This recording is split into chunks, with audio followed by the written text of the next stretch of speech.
मैंने तेरे सारे आदमी को मार दिया, वो राजू का कुछ नहीं कर पाए। तेरी हर सांस के पीछे मैं मौत पर खड़ा हूँ।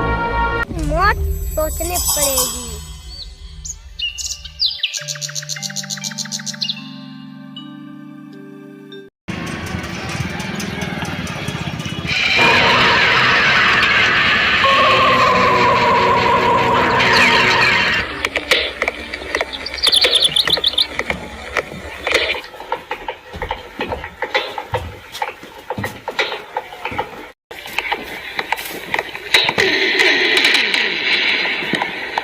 कमिश्नर साहब ने बुलाया है।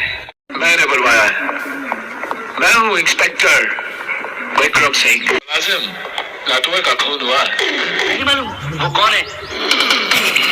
देखने की कोई जरूरत नहीं।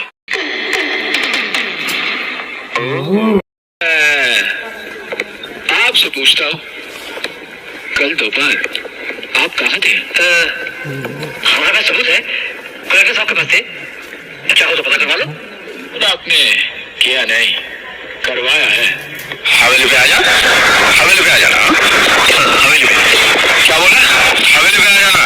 क्या कर लेगा हवेली पर? हवेली पे आ जा। कहाँ है हवेली पे? हवेली पे तुम ही आ जाना।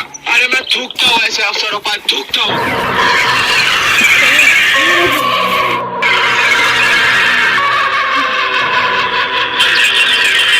मैं थूकता हूँ तेरी सूरत पे।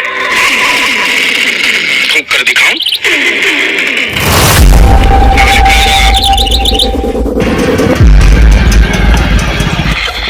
क्या कहा राम साजा? क्या कहा?